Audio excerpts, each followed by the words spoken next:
Hey everyone, hope you guys are doing very well and I am expecting कि आपका accounts का exam काफी अच्छा हुआ होगा। अब कुछ एक्स्ट्रा टिप्स आपके लिए, ओके।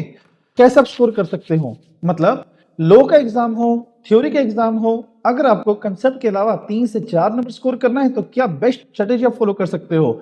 सबसे पहली चीज, जो क्वेश्चन नंबर है वो सेंटर ऑफ द लाइन होना चाहिए। मतलब अगर क्वेश्चन नंबर 1 है, 1 का पार्ट 1 है, पार्ट 1 का पार्ट ए है, तो आप कैसे लिखोगे उसको, क्वेश्चन 1 ब्रैकेट में 1 और फिर उसके बाद पार्ट नंबर ए, ऐसा आप करोगे। और दूसरे में सिर्फ पार्ट बी नहीं लिखना, पूरा दोबारा से लिखना है, दैट इज क्वेश्चन नंबर 1 और पार्ट नंबर ए, या फिर पार्ट नंबर 1 का ए पार्ट, फिर क्वेश्चन नंबर 1 पार्ट 1 एंड सब पार्ट बी, पूरा पूरा लिख के आना। बच्चे क्या करते हैं, क्वेश्चन 1 डाल दिया, नीचे 1 का ए एंड 2-3 पेज बाद, फिर 2-3 पेज बाद और उसमें आ जाएगा बी।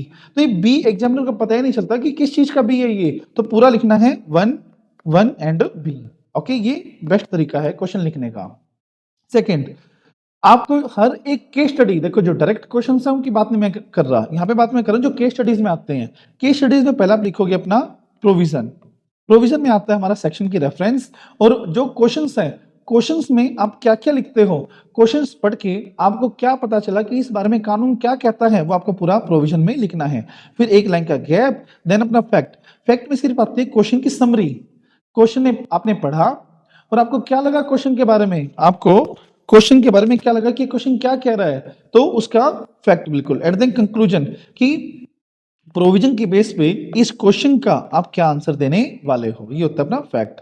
और आप ध्यान रखना, अटेम्प्ट आपको 100% करना है, और जो भी इंपॉर्टेंट वर्ड्स हैं वो आपको हाईलाइट करके जानी है। विदाउट हाईलाइटिंग आपका कोई भी आंसर नहीं होना चाहिए। अगर आपको 2 नंबर फ्री के चाहिए हो तो हाईलाइटिंग करना, जब परसेंटेज टर्म आई हो, जहां न्यूमेरिकल आई हो, वहां पे उसको बुक्स में डालकर जाना है। और ये हमारा है प्रो लेवल की टिप कि आपको 2 कैलकुलेटर, सॉरी नोट 2 कैलकुलेटर तो आपको लेके ही जाना पड़ेगा, क्योंकि जनरली मिथ क्या होता है कि लो में कैलकुलेटर की जरूरत नहीं पड़ती। अरे भाई, सीएसआर का टॉपिक है, डिविडेंड का टॉपिक है, तो उसमें तो कैलकुलेशन चाहिए ही ना। तो कैलकुलेटर आपको जरूर से जरूर लेके जाना, एक तो लेके ही जाना है, बट अगर रिस्क एवर्स पर्सन हो तो 2 लेके जा सकते हो आप। ओके, सो ये था अपना लो का कंप्लीट टिप्स और किस तरह से आपको करना चाहिए। So all the very best for your low exam. कोई भी डाउट हो, कैसे भी डाउट हो, कोई भी और हेल्प आपको चाहिए हो तो मैं अवेलेबल हूँ 24/7, आप किसी भी टाइम मुझे कॉल कर सकते हो। ओके, और प्लस रिव्यू जरूर देना कि आपका एग्जाम कैसा हुआ, मैं वेट करूंगा आपके रिव्यूज का। So bye bye, have a nice day, again all the very best.